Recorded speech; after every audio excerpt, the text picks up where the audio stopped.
ഞാനിന്നിവിടെ ഒരു പത്രസമ്മേളനം വിളിക്കാനുള്ള കാര്യം, ഞാൻ എൻ്റെ വിദ്യാർത്ഥി രാഷ്ട്രീയം മുതൽ കേരള കോൺഗ്രസ്സുകാരനായിരുന്നു.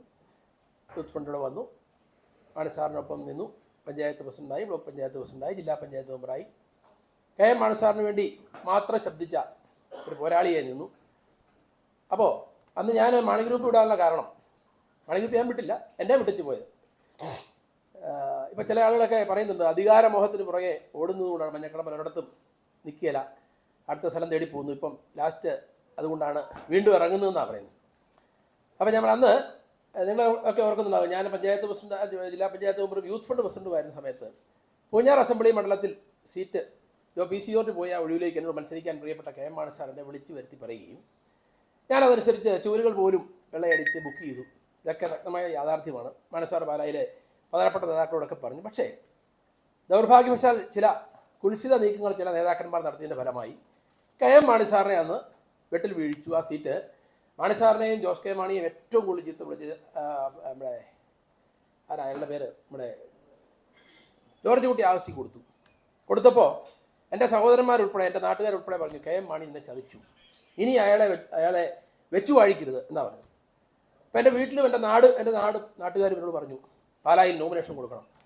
സമ്മർദ്ദം മൂത്ത് ഞാൻ കോട്ടയത്തേക്ക് വന്നൊരു പത്രസമ്മേളനം നടത്തി.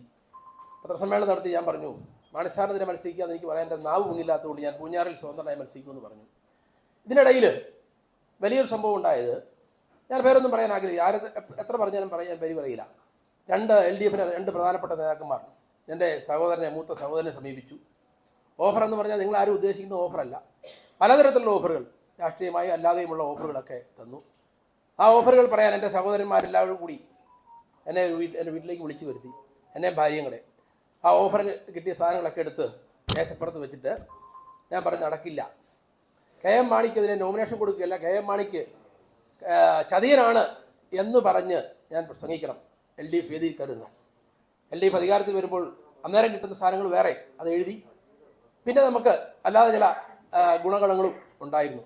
അപ്പം ഞാൻ എൻ്റെ സഹോദരന്മാർ 3 പേരും, എൻ്റെ ഭാര്യയുടെ സഹോദരന്മാർ 3 പേര്, 6 പേരെന്നെ ഒന്നിച്ച് വട്ടത്തിലിരുന്ന് ഞാൻ ക്വസ്റ്റ്യൻ ചെയ്ത്, ഇത് നിൻ്റെ രാഷ്ട്രീയ ജീവിതത്തിൽ ഇനി ഞങ്ങൾ തീരുമാനമെടുക്കും എന്ന് പറഞ്ഞപ്പോഴും ഞാൻ അവരെ എല്ലാം അവഗണിച്ച് ഞാൻ ഇറങ്ങിപ്പോയി. നടക്കില്ല, കെ എം മാണി എന്നെ ചതിച്ചിട്ടില്ല. കെ എം മാണിയെ കൊണ്ട് അരുംകൊല അന്ന് ചില ആളുകൾ ചെയ്യിപ്പിച്ചു, അവിടെ അദ്ദേഹത്തിന് ഞാൻ പറയില്ല എന്ന് പറഞ്ഞുകൊണ്ട് ആ തെരഞ്ഞെടുപ്പിൽ ഞാൻ ശക്തിയുക്തം പോരാടി പ്രിയപ്പെട്ട കെ എം മാണി സാർ വിജയിക്കുന്നതിന് വേണ്ടി അഘോരാത്രം പണിയെടുത്ത് ഞാൻ അദ്ദേഹത്തെ വിജയിപ്പിക്കാൻ നിന്നു. അപ്പോൾ അന്ന് പത്രസമ്മേളനം നടത്തിയപ്പോൾ അന്ന് പറഞ്ഞ എൻ്റെ യൂത്ത് ഫണ്ട് പ്രസിഡന്റ് സ്ഥാനത്തേക്ക് തൽക്കാലം വന്ന അടുത്ത തെരഞ്ഞെടുപ്പിൽ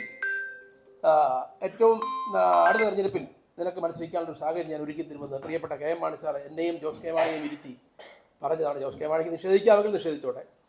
അപ്പോൾ ഏതായാലും അതൊക്കെ കഴിഞ്ഞു. യൂത്ത് ഫണ്ട് പ്രസിഡന്റായി തുടർന്നു. 1 വർഷം കഴിഞ്ഞപ്പോൾ പാർട്ടിയിൽ എനിക്കെതിരെ കലാപം. യൂത്ത് ഫണ്ട് പ്രസിഡന്റ് സ്ഥാനം തന്നെ മാറ്റണം.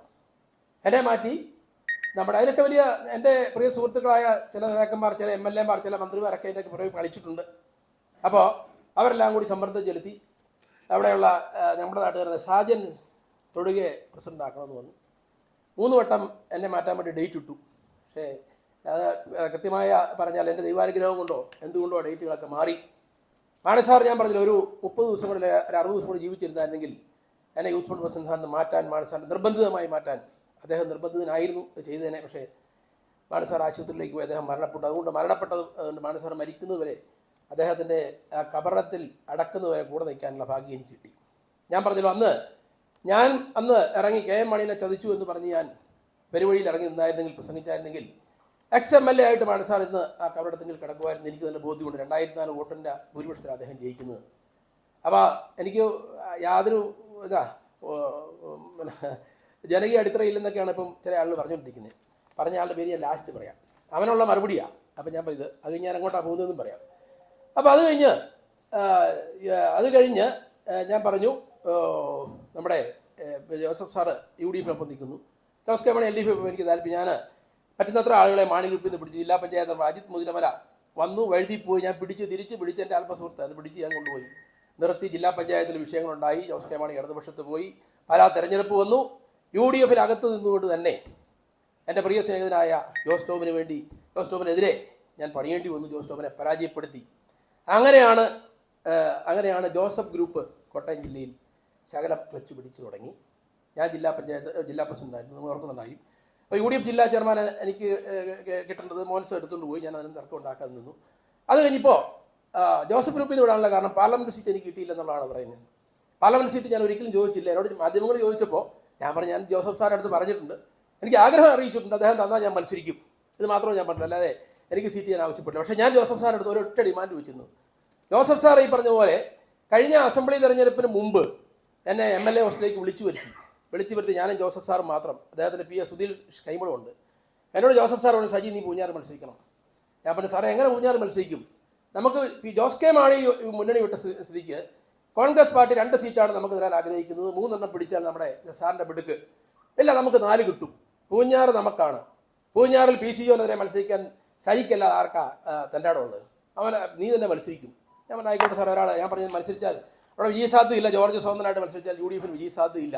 ഇനി ഏതായാലും അങ്ങനെ സാറിന് വേണ്ടി ഒരാൾ മത്സരിക്കണ്ട, ഞാൻ ഏറ്റിരിക്കുന്നു ആ പീഡ എന്ന് പറഞ്ഞാൽ ഇറങ്ങി. അതിനുശേഷം ജോസഫ് സാർ ആശുപത്രിയിൽ പോയി കൊറോണ എന്ന് പറയുന്നു. മോൻസ് ജോസഫാണ് ചർച്ചയ്ക്ക് പോയത്. മഞ്ഞക്കടമ്പനോട് സംവരണം ചെയ്ത പൂഞ്ഞാർ സീറ്റ് നേരെ കോൺഗ്രസിന് കൊടുത്തു. Saji Manjakkadamban clean out. അപ്പോഴിവിടെ വേറൊരു കെണി ഒരുക്കി വെച്ചിരുന്നു. പ്രിൻസ് ലൂക്കോസ് എന്ന് പറഞ്ഞാൽ മാണി ഗ്രൂപ്പിൽ നിന്ന് തലേദിവസം വരെ മാണി ഗ്രൂപ്പിൽ നിന്നവരെ പിടിച്ച് ഏറ്റുമാനൂർ സീറ്റ് കൊടുക്കാമെന്ന് പറഞ്ഞ് കൊണ്ടുപോയി നിർത്തി. അദ്ദേഹത്തിന് സീറ്റ് കൊടുത്ത് എന്നോട് മാറി നിൽക്കാൻ പറഞ്ഞു. ഞാൻ എന്നിട്ട് പ്രശ്നം ഉണ്ടാക്കാതെ ഞാൻ മാറി നിന്നു. ഞാൻ പ്രതിഷേധിച്ചില്ല. അതിനുശേഷം പാർലമെന്റ് ഇലക്ഷൻ വന്നപ്പോൾ എന്താ സംഭവിച്ചത്? സീറ്റ് ഞാൻ ചോദിച്ചു, ആഗ്രഹിച്ചു. എന്താ എൻ്റെ ആഗ്രഹം? കഴിഞ്ഞ പ്രാവശ്യം ജോസഫ് സാർ എനിക്ക് വാക്ക് തന്നു, അടുത്ത പ്രാവശ്യമെങ്കിലും കോട്ടയം ജില്ലയിൽ ഏതെങ്കിലും ഒരു സീറ്റിൽ മത്സരിക്കണം. സ്വാഭാവികമായിട്ടും എല്ലാവരും ആഗ്രഹിക്കുമല്ലോ. ഞാനത് ആഗ്രഹിച്ചു. ഞാൻ ജോസഫ് സാറിൻ്റെ അടുത്ത്, സാറേ എനിക്ക് വേറെ ഒന്നും പറയാനില്ല. PJ ജോസഫ് സാറ്, മോൻസ് ജോസഫ്, ജോയ് എബ്രാഹിം, ഞാൻ സ്ഥാനാർത്ഥിയാകാൻ പോകുന്ന ഫ്രാൻസിസ് ചോറോട് ഇരുന്ന് കഴിഞ്ഞ തവണ എനിക്ക് പറ്റി, മഞ്ഞക്കടമ്പൻ തരാമെന്ന് പറഞ്ഞ സീറ്റ് തരാൻ പറ്റി, അടുത്ത തവണ മഞ്ഞക്കടമ്പൻ ഒരു സീറ്റ് മത്സരിക്കും എന്നൊരു കാര്യം മാത്രം പറയാനേ ഞാൻ പറഞ്ഞുള്ളൂ. അത് പറയാൻ ജോസഫ് സാർ ഒരുക്കമായിരുന്നെങ്കിലും പ്രിയപ്പെട്ട മോൻസ് സാർ അതിനൊരുക്കമല്ലായിരുന്നു എന്നുള്ളതാണ് ഞാൻ അറിഞ്ഞത്. ഏതായാലും അങ്ങനെ വന്നു. അതും പറഞ്ഞില്ല. സ്ഥാനാർത്ഥിയെ പ്രഖ്യാപിച്ചു. ഞാൻ സ്ഥാനാർത്ഥിക്കൊപ്പം എല്ലാ പരിപാടികളിലും പോയി. ആദ്യം നിങ്ങളൊക്കെ കണ്ട സ്ഥാനാർത്ഥികളുടെ മുഴുവൻ അടുത്തും പോകുന്നു ഞാനാണ്. എനിക്ക് എന്തുവാട്ടെ പോയി. ഇലക്ഷൻ കമ്മിറ്റി എടുത്തപ്പോൾ പറഞ്ഞല്ലോ എൻ്റെ കൺവീനർ മോൻസിനാവണം. അതും പുള്ളി എടുത്തു. ഞാൻ മിണ്ടിയില്ല. രണ്ടാമത് വീണ്ടും ഈ പറഞ്ഞ പോലെ നോമിനേഷൻ കൊടുക്കാനും ജില്ലാ പ്രസിഡന്റ് പറ്റില്ല. എന്നോട് പത്രക്കാരെ ചോദിച്ചു, നാട്ടുകാർ ചോദിച്ചു എന്നാ കുഴപ്പം മഞ്ഞക്കടമ്പൻ എത്തിയേ. ഞാൻ പറഞ്ഞു, താമസിച്ചു പോയതുകൊണ്ടാ കയറാൻ പറ്റാത്തത്, അകത്ത് കയറാൻ പറ്റാത്തത്. ഞാൻ വന്നപ്പോൾ താമസിച്ചു പോയി എന്നല്ലേ പറയാൻ പറ്റുള്ളൂ. അവിടുത്തെ പത്രക്കാർ ചോദിച്ചു, നാട്ടുകാർ ചോദിച്ചു എന്നാ മഞ്ഞക്കടം മാറി നിൽക്കുന്നത്. എനിക്ക് വളരെ വിഷമമുണ്ടായി. ഞാൻ അവിടെ പോയി ഗേറ്റിൽ തൂങ്ങി പിടിച്ച് നിന്നു. അത് കഴിഞ്ഞും ഞാൻ ഇത് കഴിഞ്ഞ് പത്രസമ്മേളനം അത് കഴിഞ്ഞ് ഞാൻ റോഡ് ഷോയ്ക്ക് വന്നു. ഇവിടെ കയറുന്നിട്ടും എനിക്ക് മനസ്സിലായി ഇനി ഈ ദേഹത്തോടെ സഹകരിച്ച് പോകാൻ പറ്റില്ല എന്ന് ബോധ്യപ്പെട്ടു. ഞാൻ ഒരാളുടെ മുമ്പിൽ അങ്ങനെ കുനിഞ്ഞു നിൽക്കുന്ന സ്വഭാവക്കാരനല്ല. എല്ലാ ഇടത്തും കുനിയേണ്ടടുത്ത് നമ്മൾ കുനിയുകയും ചെയ്യും. ബഹുമാനിക്കേണ്ടവരെ ബഹുമാനിച്ചും ഇതുവരെ ഞാൻ രാഷ്ട്രീയ പ്രവർത്തനം നടത്തിയിട്ടുള്ളതാണ്.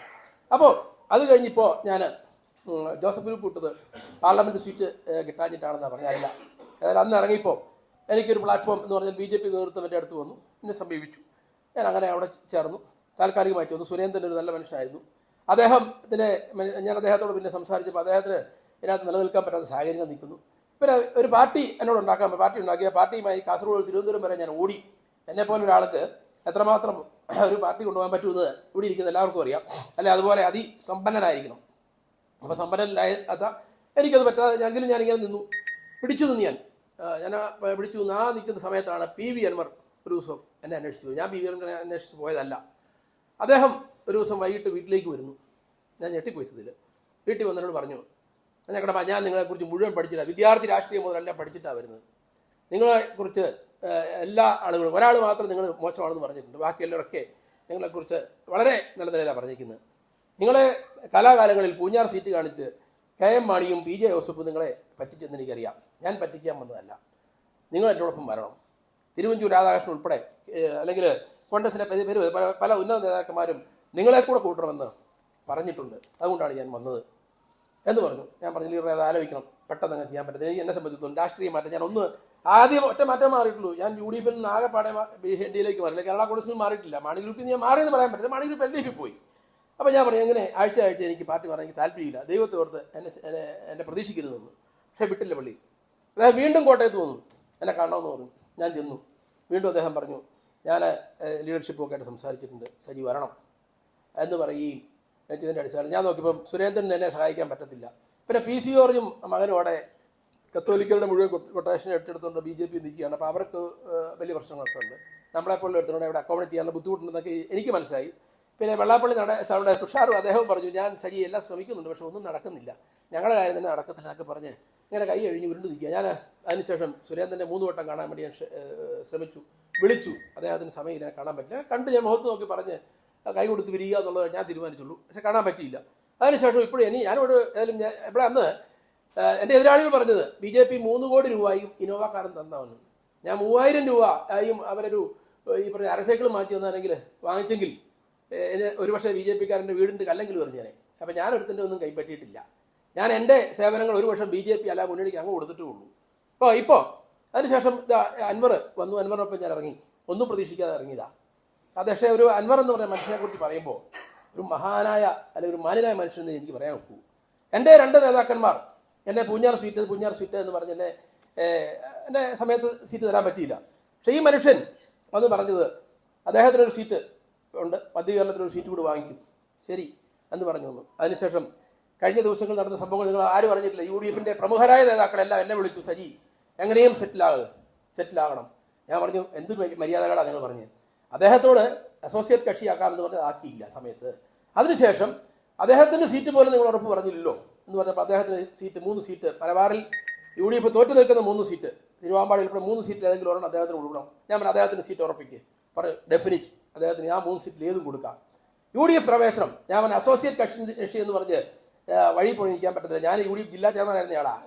അപ്പോൾ അതുകൊണ്ട് UDF-നകത്ത് ഉന്നതാധികാര സമിതിയിൽ പ്രവേശനമുള്ള കക്ഷിയാണെങ്കിൽ ഓക്കെ പറഞ്ഞപ്പോൾ പറഞ്ഞു, മറ്റ് കക്ഷികൾക്ക് തരുന്ന പോലെയുള്ള പ്രാതിനിധ്യം KPCC പ്രസിഡന്റ് പറഞ്ഞു, മറ്റ് കക്ഷികൾക്ക് തരുന്ന ഉള്ള പ്രാതിനിധ്യം നിങ്ങളുടെ പാർട്ടിക്ക് ഉണ്ടാവും, UDF-നകത്തുണ്ട്, എങ്ങനെയും അന്നൂറുമായിട്ട് സംസാരിക്കാൻ പറഞ്ഞു. ഞാൻ എൻ്റെ 2-3 നേതാക്കന്മാരും എൻ്റെ അളിയനും ഉൾപ്പെടെ ഞാൻ PV അൻവറെ പോയി കണ്ടു. അദ്ദേഹത്തോട് പേഴ്സണലായിട്ട് മാറ്റി നിർത്തി പറഞ്ഞു, ലീഡറെ ഒരു കാര്യം ചെയ്യേ, ഞാൻ അങ്ങയോട് പറയുന്നു, നമുക്ക് UDF-ൽ കയറ്, അങ്ങേക്കൊരു സീറ്റ് കിട്ടട്ടെ, ആ സീറ്റുമായി കയറ്, എൻ്റെ കാര്യം അവിടെ നിൽക്കട്ടെ, നമുക്ക് 2ാമത് സീറ്റ് കിട്ടിയെങ്കിൽ കിട്ടിയില്ലെങ്കിൽ വേണ്ട, അങ്ങ് UDF-ൽ കയറണമെന്ന് പറഞ്ഞപ്പോൾ അദ്ദേഹം പറഞ്ഞ മറുപടി, ഞാൻ എന്തു പറഞ്ഞാണ് നിന്റെ വീട്ടിൽ നിന്ന് വിളിച്ചിറക്കിയത്, അത് നടക്കാതെ എനിക്കിത് വേണ്ട. പിന്നെ ഒരു സീറ്റ്, ഇത് ഔദാര്യമല്ല, അതായത് അദ്ദേഹം ജയിച്ച സിറ്റിംഗ് സീറ്റ് അത് UDF-ന് അല്ലെങ്കിൽ കോൺഗ്രസ് വിട്ടുകൊടുത്തിട്ട് തിരിച്ച് അദ്ദേഹത്തിനൊരു സീറ്റ് കിട്ടുന്നത് ഔദാര്യമല്ല, അദ്ദേഹത്തിൻ്റെ അവകാശമാണ്. അദ്ദേഹം പറഞ്ഞത് ശരിയാ. 2ാമത് പുതിയൊരു കക്ഷി ഒരു മുന്നണിയിലേക്ക് വരുമ്പോൾ ഒരു സീറ്റ് കൊടുക്കാം എന്ന് പറയണ്ടേ, എനിക്കല്ല, ഒരു സീറ്റ് എന്തെങ്കിലും കക്ഷി കൊടുക്കാമെന്ന് പറയണ്ടേ. അദ്ദേഹത്തിൻ്റെ ആഗ്രഹം ഒരു 3 സീറ്റ് 5 സീറ്റാണ് ചോദിക്കുന്നത്, 3 സീറ്റെങ്കിലും കിട്ടണം എന്നാണ് അദ്ദേഹം പ്രതീക്ഷിച്ചത്. അത് ഇവർ പറയാത്രത്തോളം 2ാമത്തെ സീറ്റിനെ കുറിച്ച് പറയാത്രത്തോളം കാരണം ഒരു മുന്നണി പ്രവേശനവും നമ്മൾ ആഗ്രഹിക്കുന്നില്ല എന്ന ചങ്കുറപ്പോടുകൂടി PV അൻവർ പറഞ്ഞു. ഞാൻ അത്ഭുതപ്പെട്ടു പോയി. ഞാൻ വീണ്ടും പറഞ്ഞു, എൻ്റെ കാര്യത്തിൽ ശ്രദ്ധിക്കാതെ അങ്ങയുടെ ഒരു സീറ്റ് ഉറപ്പിച്ച് കയറുമെന്ന് പറഞ്ഞു. അദ്ദേഹം സമ്മതിച്ചില്ല. അതിനുശേഷവും വീണ്ടും UDF നേതാക്കന്മാർ എല്ലാവരും, രമേശ് ചെന്നിത്തല ഉൾപ്പെടെ, ഞാൻ പേരൊന്നും പറയുന്നത്, നിരവധി നേതാക്കന്മാർ എന്നെ ബന്ധപ്പെട്ടു. എന്നോട് പറഞ്ഞു, നിങ്ങൾ എങ്ങനെയും സമാധാനമായിട്ട് കയറുമെന്ന് പറഞ്ഞപ്പോഴും PV അൻവർ അതിന് തയ്യാറായില്ല എന്ന് പറഞ്ഞാൽ അദ്ദേഹം പറയുന്നത് ന്യായമാണ്. അദ്ദേഹത്തിൻ്റെ സീറ്റ് അങ്ങ് കൊടുത്തിട്ട് ഒരു സീറ്റ് കൊടുക്കുകയല്ല, അദ്ദേഹത്തിന് ഒരു സീറ്റ് കൂടെ വേണം, അല്ലെ 2 സീറ്റ് കൊടുക്കേണ്ടത് തന്നെയാണ്. അപ്പം അസോസിയേറ്റ് കക്ഷി ആക്കിയുമില്ല. അതിനുശേഷം എന്താ സംഭവിച്ചത്, അദ്ദേഹം സ്ഥാനാർത്ഥിയെക്കുറിച്ച് ചില അഭിപ്രായങ്ങൾ പറഞ്ഞു, അദ്ദേഹം പുറത്ത് നിൽക്കുന്ന ആളാണ് പറഞ്ഞു. അതിൻ്റെ പേരിലാണ് പിന്നെ അദ്ദേഹം വലിയ സ്ഥാനാർത്ഥിയെ എനിക്കെതിരെ പറഞ്ഞു എന്നൊക്കെ പറഞ്ഞ് അതായത് അവസാനം മുന്നണിയിലേക്ക് കയറുന്നില്ല എന്ന് തീരുമാനിച്ചു. അവിടെ അദ്ദേഹം മത്സരിക്കുന്നു. ഇതിനിടയിൽ ഞാൻ പറയുന്നു, എനിക്ക് UDF-ലേക്ക് തന്നെ നിൽക്കാൻ എന്നെ നിരവധി നേതാക്കന്മാർ ക്ഷണിച്ചു. നേതാക്കളെയൊക്കെ കാണാൻ പറഞ്ഞു. ഞാൻ വരില്ല. ഞാൻ പറഞ്ഞു, PV അൻവർ ഒത്ത് വേണമെങ്കിൽ ചർച്ചയ്ക്ക് വരാം, അല്ലാതെ ചർച്ചയ്ക്ക് വരുന്ന വിഷയമില്ല എന്ന് ഞാൻ പറഞ്ഞതിൻ്റെ അടിസ്ഥാനത്തിൽ ഞാൻ ഇപ്പോൾ ഇങ്ങനെ നിൽക്കുന്നു. പിന്നെ ഇവിടെ ഞാൻ പറഞ്ഞില്ല, എനിക്കെതിരെ പറയുന്ന കാളക്കറിയ, അവൻ്റെ പേര് കാളക്കറിയ എന്ന് വിളിക്കും, ഷാജൻസ് കറിയ എന്ന് വിളിക്കുന്നത് കാളക്കറിയ. അവനെ ആ മുണ്ടക്കയത്തെ കണ്ടില്ല, കറിയാച്ചേട്ടൻ അന്തസ്സുള്ള മനുഷ്യനാണ്, അയാളുടെ മകനാണോ എന്ന് പോലും സംശയമുണ്ട്. കാളക്കറിയ അവനെല്ലാവരും വ്യക്തിഹത്യ ചെയ്യാൻ നടക്കുക, അവൻ ബ്ലാക്ക് മെയിൽ ചെയ്യാൻ നടക്കുക. എനിക്ക് അവനോടൊരു ബന്ധവുമില്ല. ഞാൻ അവനെ കണ്ടിട്ട് ഒരു പ്രാവശ്യം കണ്ടിട്ടുള്ളൂ. അവനോട് ഒരു വാക്കുകൾ സംസാരിക്കുകയോ എനിക്ക് അയാളൊരു വ്യക്തിപരവാദം ഉണ്ടാക്കാൻ ഒരു കാര്യമില്ല. പക്ഷെ പണം വാങ്ങിച്ചോ അല്ലെങ്കിൽ എന്ത് വാങ്ങിച്ചോ, ഞാൻ മാണി ഗ്രൂപ്പ് കൂട്ടം പോലെ തുടങ്ങിയ ചൊറിച്ചില്. ഇവരുടെ ആരുമില്ല, ഒരു ഊളയാ. പാലായിൽ നിന്നൊരു മാണി ഗ്രൂപ്പുകാരൻ, പേര് ഞാൻ പറയുന്നില്ല, അവന് ഇവനും അടിച്ചിട്ട് ഇടപാടുണ്ട്. ആ ഇടപാട് എപ്പോഴും നടക്കുന്നത്. അവനെ എപ്പോഴും വാർത്തകൾ അന്ന് പറഞ്ഞ ഒരു ആളുമില്ല, ഊളുമില്ല, ഒന്നുമില്ല. അത് ഞാൻ തെളിയിച്ചിട്ടുണ്ട്. പാലായിൽ ആളുണ്ടോ എന്നൊക്കെ ഞാൻ തെളിയിച്ചിട്ടുണ്ട്, പല തെരഞ്ഞെടുപ്പിലും തെളിയിച്ചിട്ടുണ്ട്. അപ്പം അതിനുശേഷം ഇപ്പം കഴിഞ്ഞ ദിവസം വിട്ടേക്കുന്നു. അവനിങ്ങനെ പെരുവഴി ആയതാണ്. അവൻ ഇറങ്ങിപ്പോയതേ പൂഞ്ഞാർ സീറ്റ് ചോദിച്ചില്ല, ഏറ്റുമാനൂർ സീറ്റ് KM മാണി സാറോട് ചോദിച്ചു.